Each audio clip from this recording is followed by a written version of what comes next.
Good morning, church. All right, somebody catch me up. I missed what John L. said. What was his joke? What'd you say? Oh, yes. I saw someone say, you guys may have seen this, that it went from looking like a Dairy Queen blizzard to a Sonic slush in just a couple of days. Everything, the sun came out and everything just magically melted. I think -5 to mid-60s or whatever in just a few days. So that's impressive. Obviously, we missed last week. It's good to see you here this morning. I'm glad that everybody is here. We have power, we have heat. It's good to be here this morning. And obviously we're making up for some lost time since we didn't meet last week. And so because of that, I'm going to preach 2 sermons this morning, back to back.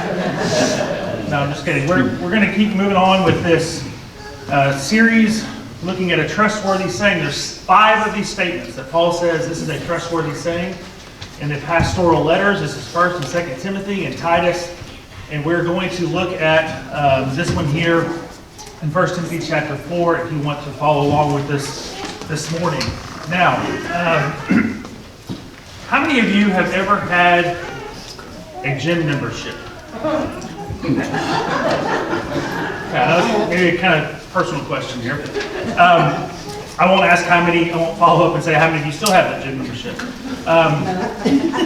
We understand to some degree the importance of physical education, of exercise, of being healthy, taking care of our bodies. There's, putting our bodies through physical training. We understand that idea, right? We understand why it's important.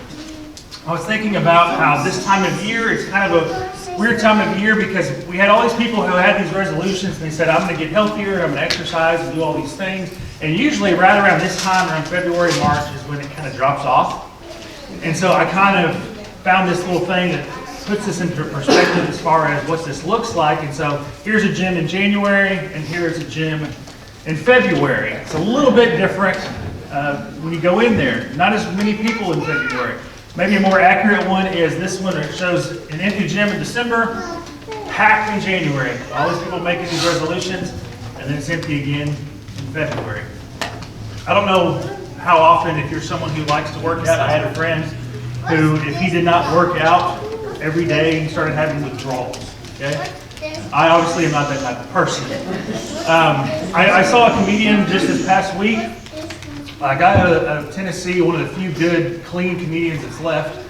And he was talking about how out of shape he is. And he said he realized this because he was watching a football game one day, and he got up from the couch just as one team was kicking off to the other team.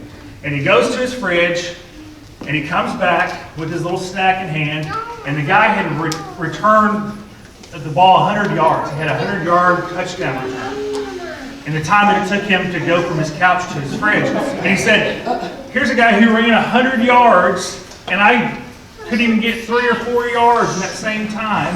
And he said, and here's the deal. He had 11 guys actively trying to keep him from running 100 yards. He said, I didn't even have an ottoman in my way. And he said, this is how out of shape I am.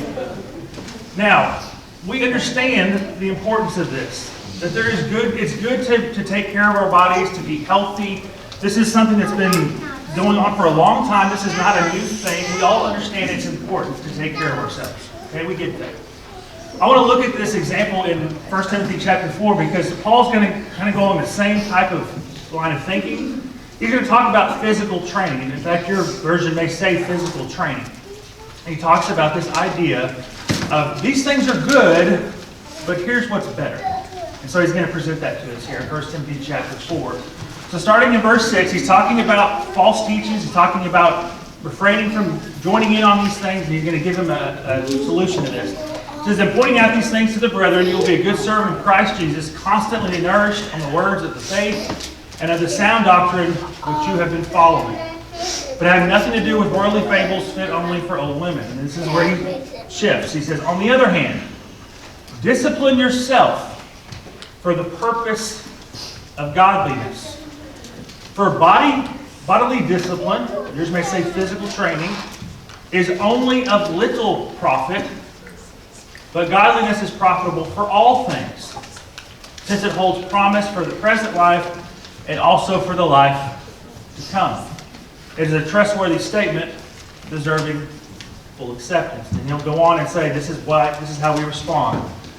For it is for this we labor and strive, because we have fixed our hope on the living God, who is the Savior of all men, especially of believers. So we're going to be talking about this idea of godliness. And I'm going to make a little bit of a jump. It's not much of one, but I want you to understand that when we're talking about godliness, you can't become more like God by living like everyone else. Okay, you understand that as Christians, we are to live differently. And what I want to propose to you this morning is that for us to live godly lives, for there to be godliness in our lives, we have to have a different type of focus. That godliness requires heavenly focus. You can't focus on all the wrong things, all the things that don't matter. Even as Paul says here, they have a little bit of value. You can't focus on all those things and end up being godly. I've told you several times before from this pulpit that spiritual maturity does not happen by accident. You don't wake up one day and go, oh, man, I feel like a much more godly person today. This is something that you have to work at. These are things that you have to put in the work for. You have to nurture these characteristics. You have to work at these things. And so I want to talk about this idea that for us to be godly, for us to focus on these things that matter, Paul says this matters not just in this life, but in the life to come. And so we have to have a heavenly focus. Probably the best example of this, as far as kind of getting us just a launching point for understanding this type of thinking, is what Paul says in 2 Corinthians chapter 4. He says, therefore we do not lose heart, but though our outer man is decaying, yet our inner man is being renewed day by day. For momentary light affliction is producing for us an eternal weight of glory far beyond all comparison. This is where he talks about these contrasts of these worlds. While we look not at the things which are seen, but we look at the things which are not seen. For the things which are seen are temporal, but the things which are not seen are eternal. And so we get into a problem here because it's very easy for us to recognize the things that are going on in our life. We're usually able to use one of our five senses and be able to make sense of the things around us. We can see and hear and touch and taste all these things, and that makes sense. It's something concrete, it's something tangible, right in front of us. Paul says the spiritual, the eternal is not like that. It's different. And so he sets up this contrast of these two worlds for us, where you have the earthly idea. All of us on earth, we understand what this means. We understand what earthly things are versus heavenly. Paul says you're going to constantly be fighting between these two worlds. One of them, he says, is temporary. All of these things that we enjoy as people, they're not going to be here forever. They're not going to last. They're going to be burned up. It's all going away. Everything that we see, everything a part of this world is temporary. And we can enjoy it in that moment, and we might think it may never end, but it's going to. And he says, so we have this battle of things that are temporary and things that are eternal. We also have this very hard thing about, okay, I can see this, but I can't see this. It's really hard for us, isn't it? To be who God has called us to be sometimes, because we don't see all the things that are going on. Paul talks about that our battle is not against flesh and blood, it's against the rulers, against the dark powers. Okay, we don't see these things. It's invisible. And so it's hard for us to focus on something that we can't see, right? That makes sense. How do you focus on something that you can't see? And so Paul's going to give us this idea and these suggestions. Again, we have another thing that's at play here where I know all about the world, right? We know that. I can talk about that. I can put my finger on that. But heaven, I don't know about. I've never been to heaven. I can read about heaven. I know a little bit about heaven, but for the most part, it's unknown to me. I don't know what that's like. And so we have this very real struggle going on for all of us, that we're fighting between these two worlds constantly, and we're trying to make sense of these things. Jesus gives us this example of focusing on the right things. He says in Matthew chapter 16, "For what will it profit a man if he gains the whole world and forfeits his soul? Or what will a man give in exchange for his soul?" In other words, what does it matter if you give everything that you want in the physical, but you miss out on the spiritual? Is that going to do you any good? You've got everything that you want, everything's going well, right? You've got money, you've got possessions, you've got a family, things are great. But if you don't focus on the spiritual, what's the point? Now, here's what's interesting. Paul takes this idea of this physical versus the spiritual and how we need to have a heavenly focus, how this helps us to be godly people. He'll preach that same thing, he'll write that same thing over and over and over again in different letters, but he'll just do it in different ways. He'll write it in different forms.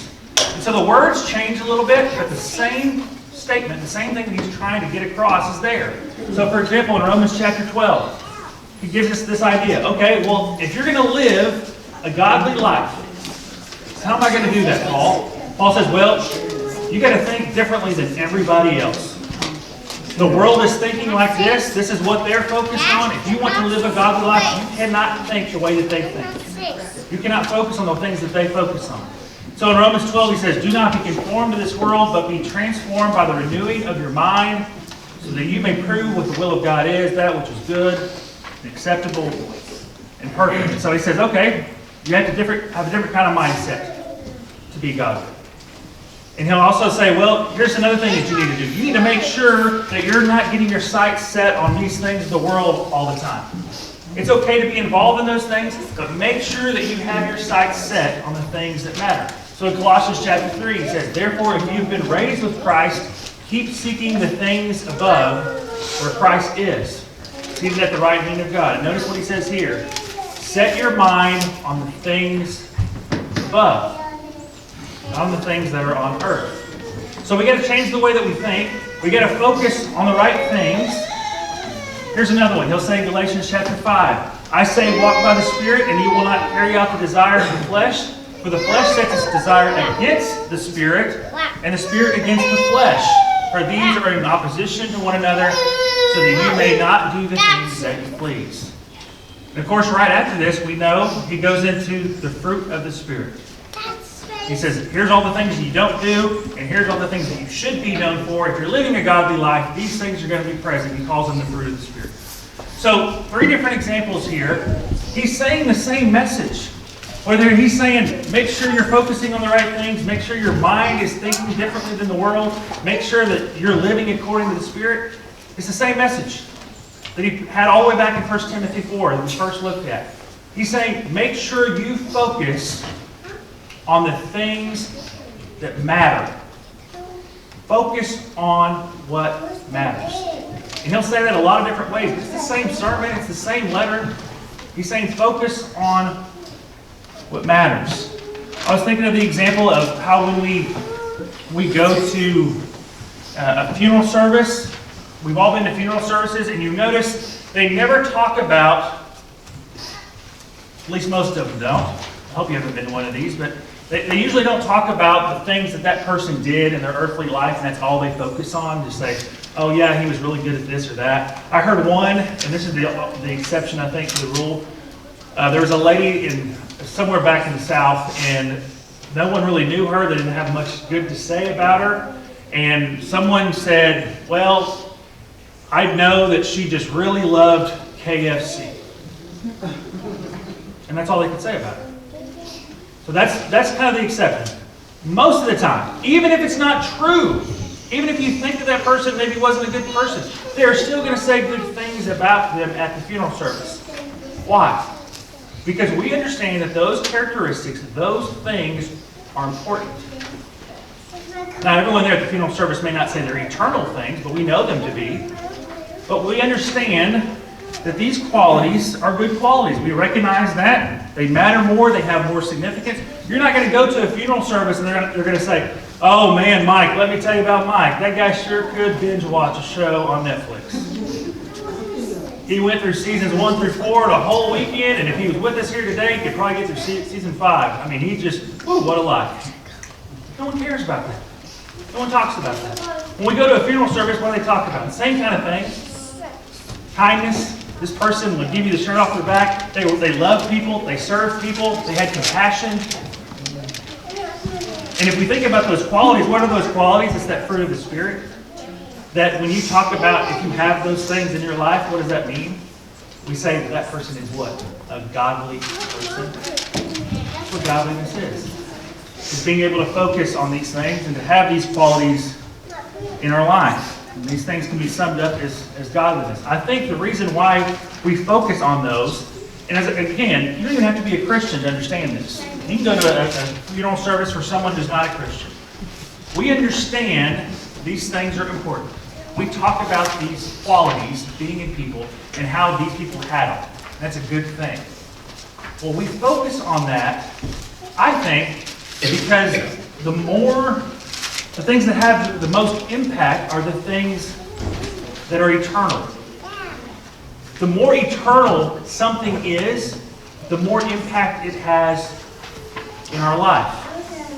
And so when we focus on the things that matter, that's making a tremendous impact, as Paul would say, not just in this life, but in the life to come. That's godliness. That's being able to focus on what matters. Now, I mentioned to you this idea of funerals. And I'm planning on going to a funeral service on Tuesday. And I've asked you guys in the past, the last few Wednesdays or so, I've mentioned to you the name Jack Cummings.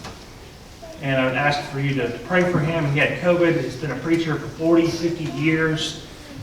Jack Cummings was the first preacher that I remember. We all have that preacher that the first one that we can remember hearing. He was the first one that I remember when my family moved to Alpha. I was just about to go into the 5th grade. Jack was there for just a couple of years, but I remember being in that congregation and listening to him preach. He and his wife were in a small group with my parents, and my parents had talked about how much of an impact they had on their life. And Jack moved away. He got another job. He went somewhere else, took another preaching job, and I didn't know what happened to Jack. I went on my way, grew up, graduated high school, went through college, all that kind of good stuff. And then last January, at the Bible workshop at Sunset in Lubbock, I saw a guy enter the room, and I go, hey, he looks really familiar. Well, it was Jack Cummings. And I probably hadn't seen him in 25 years. And I went up to him and talked to him and spoke with him, introduced myself. And what's interesting about all of this is that I don't even know Jack the best out of all the people here in this room. Dickie and Connie Smith were really good friends with Jack. And when I spoke with Jack on that January there at Sunset, he said, Jacksboro, huh? He said, well, do you know Dickie and Connie Smith? I said, yeah, they were just at my house this afternoon, actually, before I drove over to Lubbock. He said, well, I'll be. And so I met Jack and was reacquainted with Jack after some 25 years, and I ended up talking to him a few times, a handful of times on the phone over the last couple of years. He's always been willing to help. I've seen him as kind of a mentor type person. He was obviously still preaching. He was retired, but he was still preaching. And in fact, he preached at West Freeway, which is the congregation he's been involved with. He preached at West Freeway a couple of weeks ago. And I went and watched a little bit of that sermon online last week. I hadn't heard Jack preach in years. And it was interesting. He did a sermon about how we face crises in life. And little did Jack know that he was about to face one himself. That was the last sermon that he preached. And then the very next week, he contracted COVID, went to the hospital, and he passed away Friday night.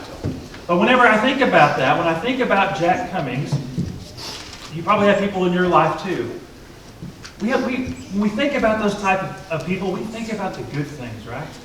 We think about the things that matter. And if we think about those things, what we can really say is, well, the things that matter, the things that have impact, well, those are the eternal things. That's what matters. Those are the things that, as Paul says, have value not just now, but in the future. And so these are the things that we should be trying to strive towards. Not so that we can have everybody look at us and go, man, that guy's a real godly person. But so that we can live the way that God has called us to live. He says, I am holy, therefore you are to be holy. This is what he has called us to be. I think sometimes we go back and forth on this spiritual versus earthly thing, this worldly, heavenly, and we get going back and forth. How do I balance this? How do I live for a world that I can't see, that is unknown, that is eternal, and I'm in this temporary place with everything that's around me? How do I balance that? And is it worth it for me to live this way, to constantly be stuck in one world while being focused on another one and living for the future? And there's a lot of verses we could talk about no ear has heard, no eye has seen what God has prepared. We could talk about verses on heaven. I just want to share this one with you. Romans 8, Paul says, I consider that the sufferings of this present time are not worthy to be compared with the glory that is to be revealed to us. So yeah, you can say it's worth it. Paul says, the physical things, as good as they may be, they just have value for right now. What really matters are the things that matter. That we focus on godliness. Because this has value not just now, but in the future. So how can we take some application from this morning?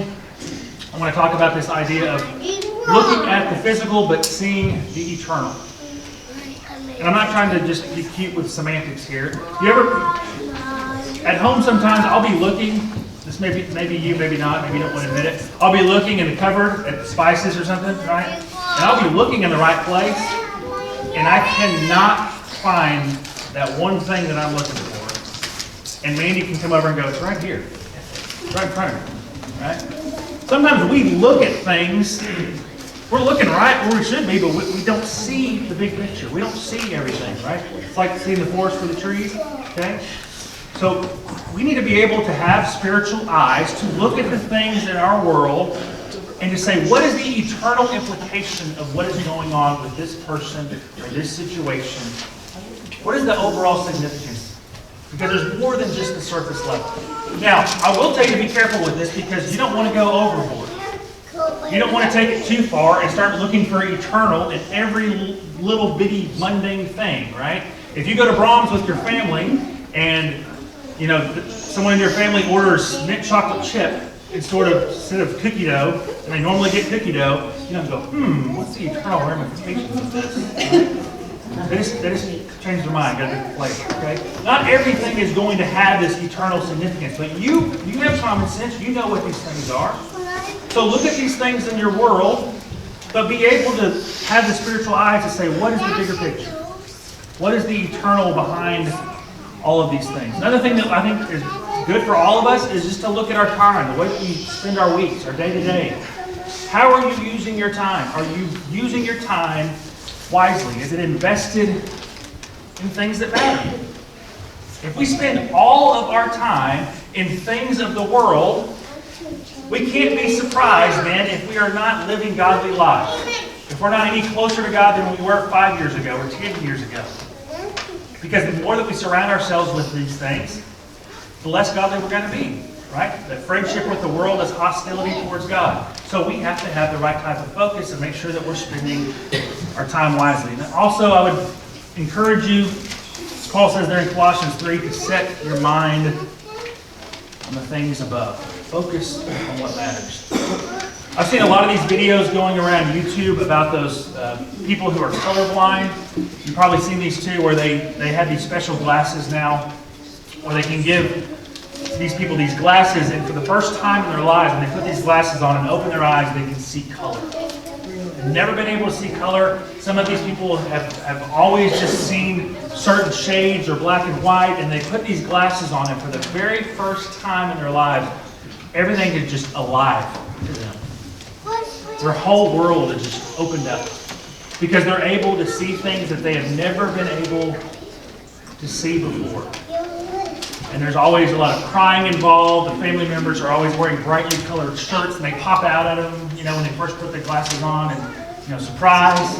And these people are just overwhelmed because it's always been there, but they just didn't have the capacity, the ability to see those things around them. I think it's the same way for us in our walk with Christ as we pursue this idea of godliness. These things are around us, but we have to open our eyes. We have to adjust our vision. We have to adjust our focus. That this is how we attain to this idea of godliness. We don't go after this so we can say, look how good of a person I am. Or look how great I am at kindness or love, right? We don't do it for those reasons. We do it because this is who God has called us to be. And if we're going to do that, we have to focus on the right things. That godliness requires a heavenly focus. And so Paul is absolutely right when he says that it is a trustworthy statement. That godliness has value not just for this life, but for the life to come. So that this week, let's focus on the things that matter. Let's pray together. Father, we thank you for this morning. We thank you for letting us be here and be together as a family. We know that we have all struggled with different things this past week. It is so good to be together again. We thank you for the ability to praise you, to lift up our voices in song to you, to reflect on just how good you are to us and how much you love us. Father, as we in a few moments get around the table and take this Lord's Supper, we'll be reminded once again of the great love that you have for us. The sacrifice of Jesus through his death and his burial and his resurrection. That he has made it possible for us to have forgiveness of sins, to have hope, and to even have the idea of pursuing this idea of godliness. Being able to live lives that matter. To live lives differently than the world around us. Be with us this week and help us to focus on the things that matter. Help us to have a heavenly focus. Help us to know that the things that have the most impact in life are those things that are not just here and gone, but the things that are here but also have value in eternity. We thank you for that hope of heaven with you, that hope of eternity. We thank you for Jesus, and it's through his name that we pray this morning. Amen.